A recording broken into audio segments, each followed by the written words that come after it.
Hello and welcome to the unbelievably beautiful Phi Phi Island of Thailand. In this video today, I'm going to share with you how I went from broke and homeless at 27 years old to now living in Thailand full-time as an online entrepreneur. And yeah, I'm going to break that down in this video, exactly how I did it, and you can too.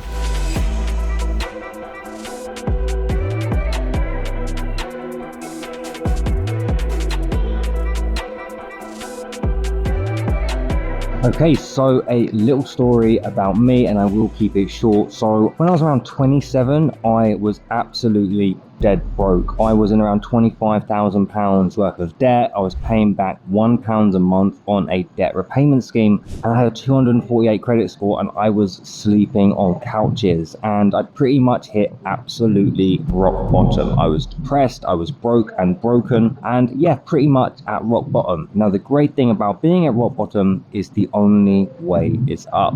And as I look back on my journey from being at my lowest of my low to being where I am now and earning money on my laptop and, you know, having the freedom to travel around the world, I can look back and see that there were 6 things in particular that I did that allowed me to really change my life.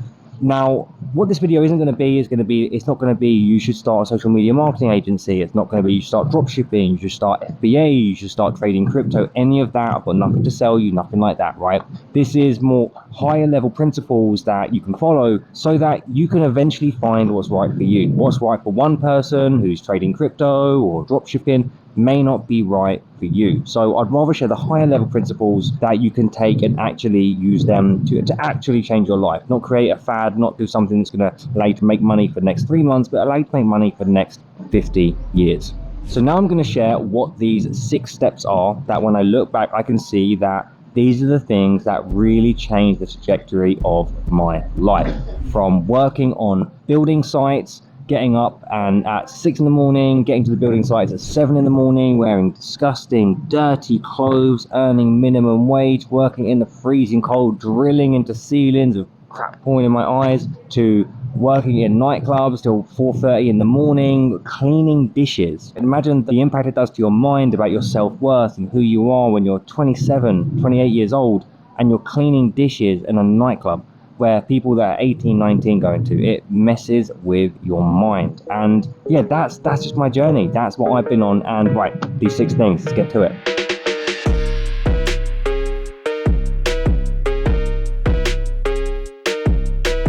So number 6 is read. Reading is one of the most important things that you can do, or certainly that I started to do. I never read ever. And that was a huge mistake. One of the great things about reading is you can take the wisdom and the knowledge of someone's entire lifetime, their entire expertise, condense it into a book that you can read for a week, and then take that knowledge, take that wisdom and bring it into your life. If I look back, I can see that there were several books that absolutely just changed my life. One of them was Think and Grow Rich by Napoleon Hill. I know, a little bit cheesy, a little bit old, but that was the first sort of personal development book that I'd read. And to realize that the power of thought could change your life was absolutely mind-blowing to me. The other one was Unlimited Power by Tony Robbins. There was so many little nuggets of wisdom in here, but understanding that nothing had any meaning except the meaning that we give it, right? And that when we change the way we look at things, the things we look at change, we can reframe something, right? If something terrible happens, we can say, this is a terrible thing that happened to me, or this is a fantastic opportunity for me to learn from this and grow back better, right? There's nothing has any meaning. We assign meaning to it, and we can strip it of its meaning, reframe it, and come back with a more empowered viewpoint.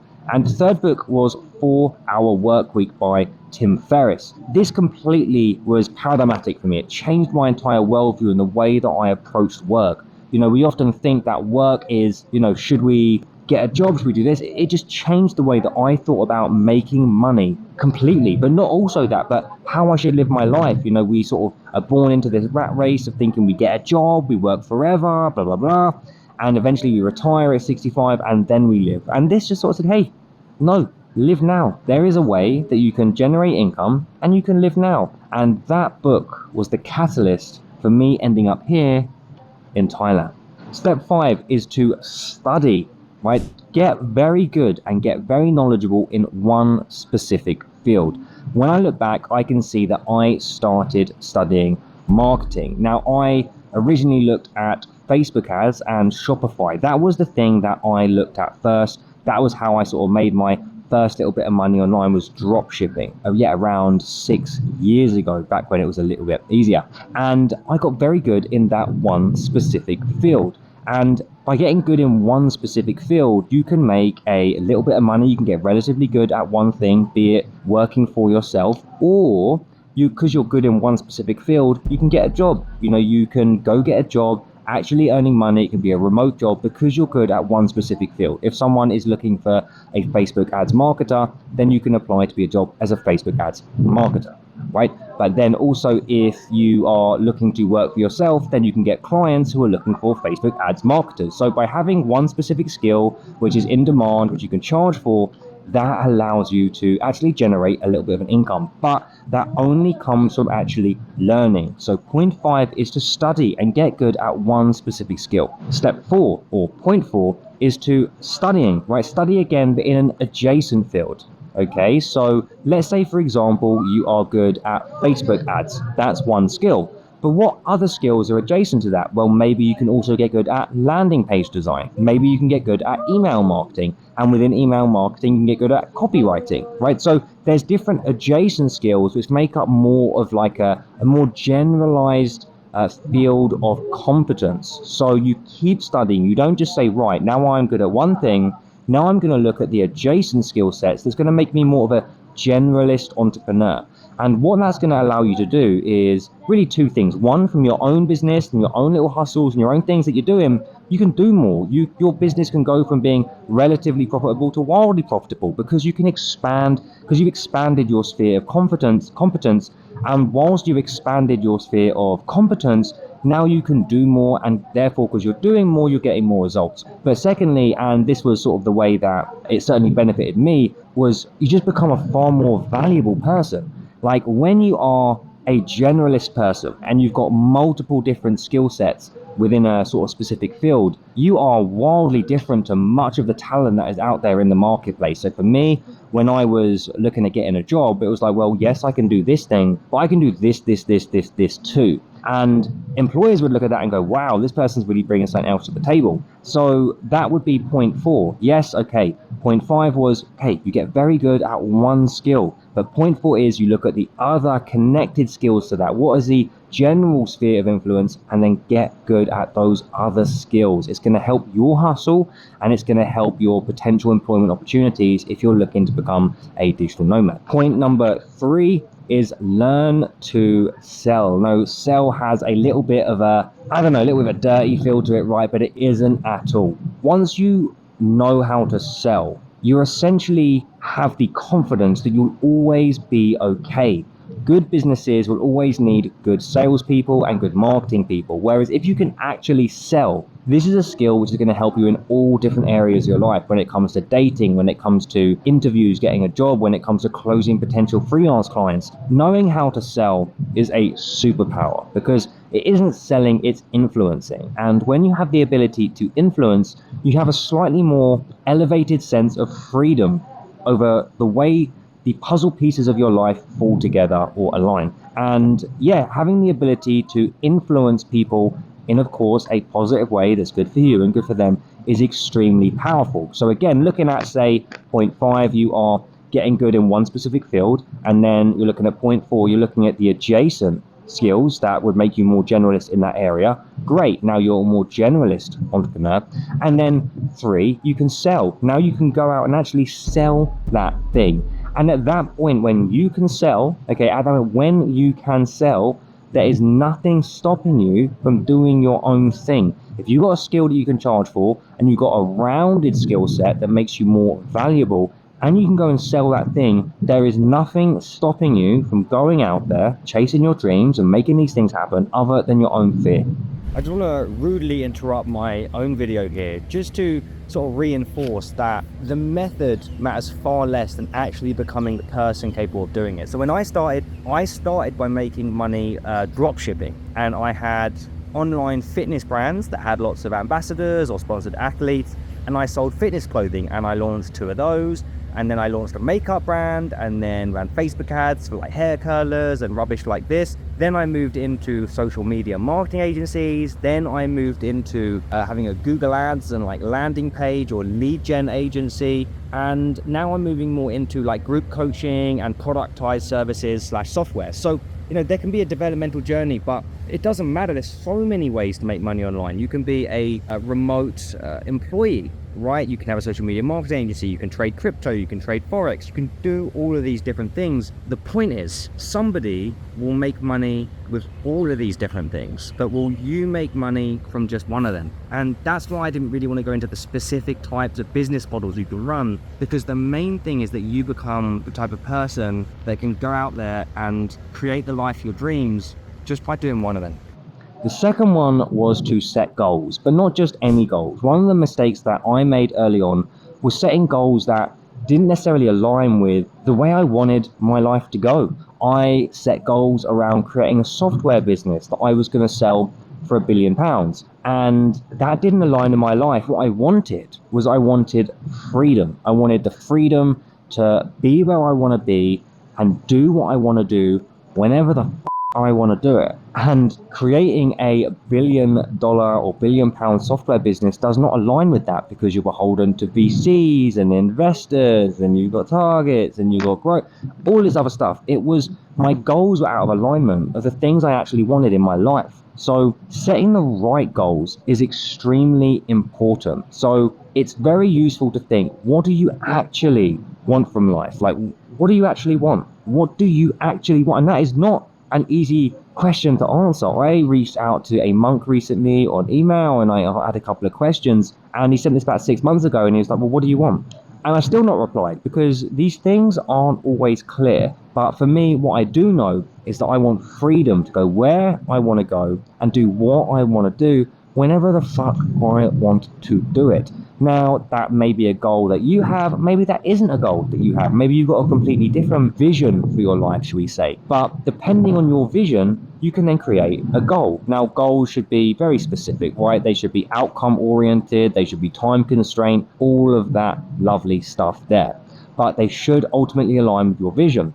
But if you're setting goals that you want to earn $10 million a year, and you have, and your presumption is that $10 million a year is going to make you happy, well, that's a faulty assumption. The data shows that after around $70,000, $80,000 a year, there's no increase in your subjective sense of well-being and happiness. So if all of the extra work and extra effort that goes in from you making 80K a year to the million a year, all of that is wasted, because it's based on the faulty assumption that you're going to be happier because you're earning more money. So it's really like, and imagine you could waste 10, 15, 20 years of your life earning the extra from 80K to 1 million, only to find out 20 years later, you're not any happier because the assumption was wrong. And it's really powerful to look at your assumptions about what you think you want from life. Get really clear on what it is that you actually want. What is your actual vision for your life? And then set goals that align with that vision. There's a really powerful saying that says you can spend your entire life climbing up a ladder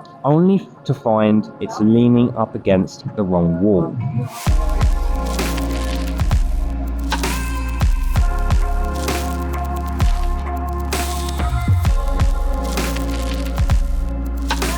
And the last one, point number 1, and this might be a bit of a strange one, is to meditate. Meditation absolutely changed my life. And I tell you what, we have an identification, we have an ego, we have an idea of who we think we are. And the results that we get from our life are based on the result of who we think we are, right? We think we are a certain person, and we think we're capable of a certain thing, and we get those results. All of that is bollocks, right? It's all complete confusion. And I realized when I look back, the results that I got in my life were because of who I thought I was and what I thought I was capable of. And I had limiting beliefs, I had negative thoughts, I had fears, I had insecurities, deep-seated feelings of unworthiness. These are all things that we all battle with. And those battles that we're having with ourselves is energy that could be spent on going out there and creating the life of our dreams, as well as helping alleviate the suffering that we feel along that journey. So the ability to disidentify from your continual stream of thoughts gives you a far more elevated sense of free will over the trajectory of your life. When you can see the doubts coming in, I mean, when I look back, when I was like 27, 28 years old and working in the club, and I'm cleaning these dishes at like 3 in the morning, 3:30 in the morning for like 19-year-old kids that are partying, that can be damaging to your confidence and your attitude and everything like that. But then the ability to say, that's a negative thought. That's a self-judgment. This is a general feeling of defeatism. The ability to observe that and let it pass, and then find that sense of confidence and peace and equanimity within yourself is extremely powerful. So yeah, the reason meditation is so powerful is because you can stop being the stream of the negative thoughts and defeatist thoughts that you might be having and all the doubts, and instead look at them. And because you can look at them, they're now no longer subjective, right? They're no longer the way you look through the world. It's something you look objectively at. So you're separated from those negative thoughts. And because you're now separated from those negative thoughts, you aren't identified with them, and you're free to create a new identity, a new empowered identity that's going to help you go out there and create the life of your dreams.